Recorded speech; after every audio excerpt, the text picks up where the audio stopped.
Good evening, the travelers. It was late afternoon when the luxury yacht carrying 50 wealthy European tourists and a staff of equal size sailed into the harbor of the island they called Ile Perdue, the Lost Island. They had traveled for many days to reach the island that few outsiders ever had the privilege of seeing, much less spending several days exploring.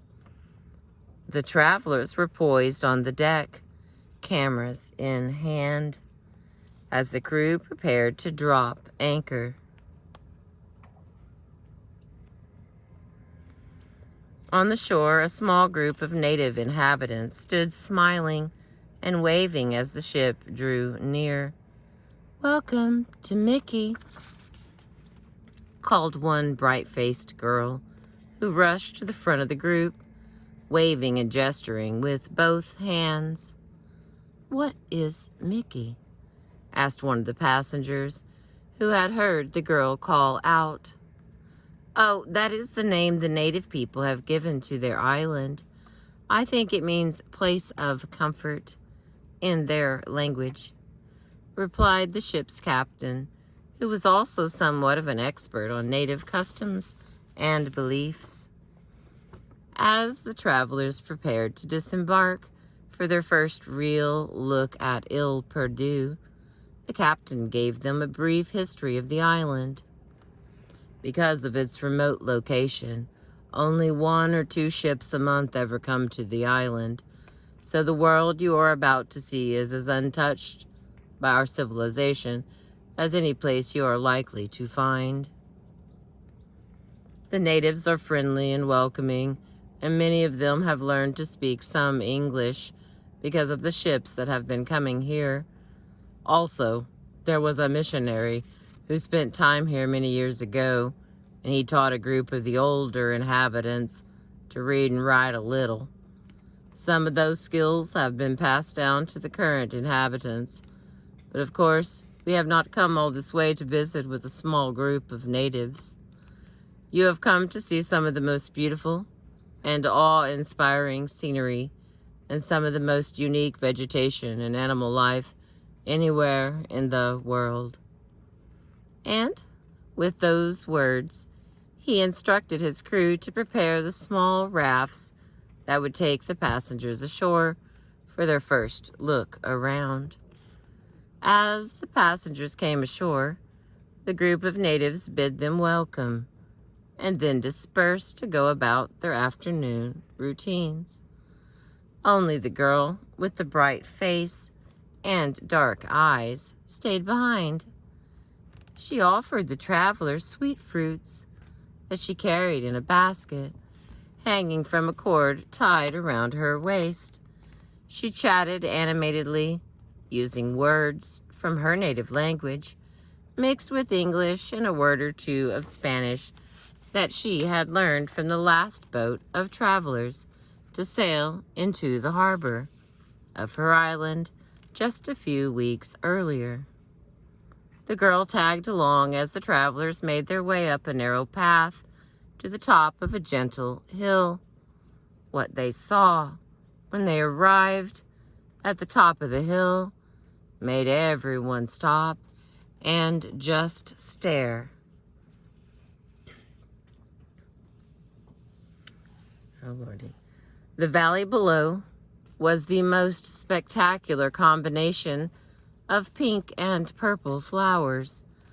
The usual green and brown shades of most valleys were almost completely absent.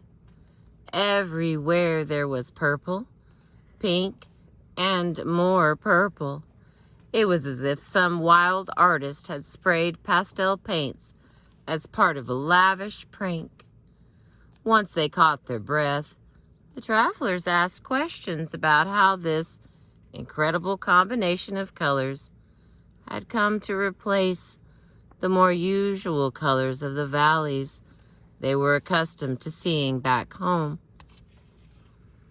The questions were followed almost immediately by the clicking of cameras, a ritual that went on until everyone was satisfied they had taken the perfect picture.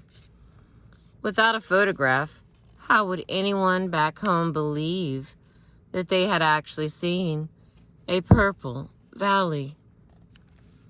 The young girl had seen many tourists gasp and marvel at the sight of her purple valley.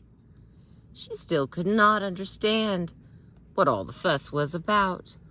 She had seen the valley in just this way ever since she first walked to the top of the hill with her mother many seasons ago. She spent hours playing in the valley with her brothers and sisters, made wreaths from the dried flowers she gathered, and sat picking blossoms on afternoons when she just wanted to be alone. She was glad that the travelers liked her valley. She just could not understand what they found so special. Over the next several days, the travelers spent more time exploring the island. They saw the birds with the bright blue feet that splashed in the water like playful children. They watched as the flying squirrels scooped berries from the bushes with a lower jaw that looked like a shovel. And each time they marveled at what they saw and clicked frantically with their expensive cameras. The girl continued to accompany them on their excursions, and each morning she met them as they disembarked from their boat with her offering of fresh fruit and flowers. They tried to give her coins in exchange for her gifts, but she had learned long ago that she had no use for the coins or paper money they handed her as they smiled and walked by. Occasionally they gave her some sweet treats or a brightly colored piece of cloth the women called a scarf, and these gifts she liked very much indeed. Each night the travelers returned to their ship for an evening meal prepared by a fine European chef. They talked of all they had seen and how beautiful the island was, and how incredible some of the animals and plants were. And each night the young girl returned to the straw and wood hut she shared with her large family for a meal of fruits, vegetables, and fish that her parents and older brothers and sisters had gathered and caught earlier in the day. The people on the ship went to sleep content after listening to music and sipping wine and watching the stars from the deck of the yacht.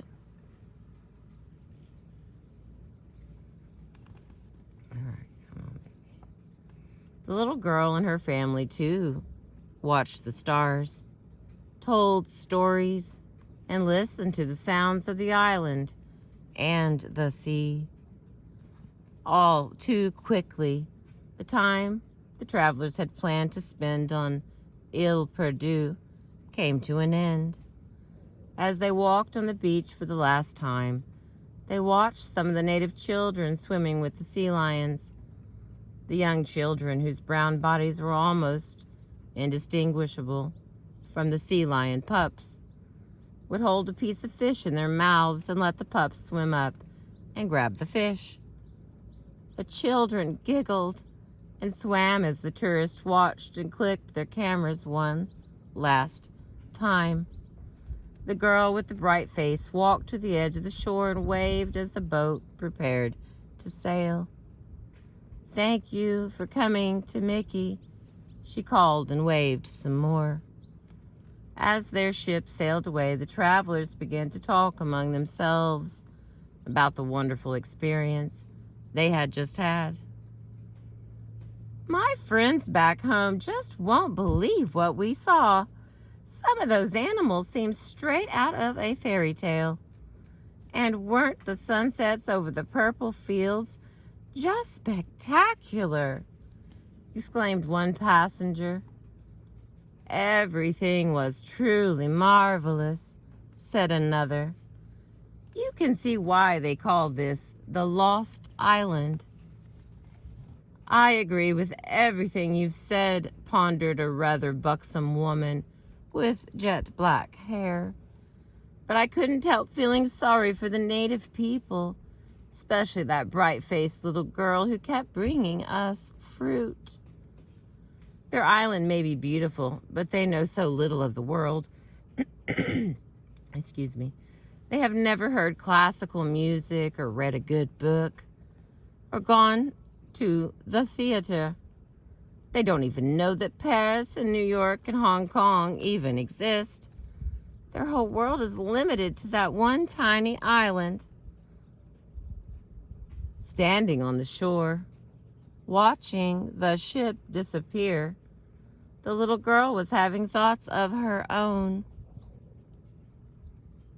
Those travelers were very nice, she thought, and my uncle tells me that they are all very rich and have much power. But how sad for them that they have to leave Mickey.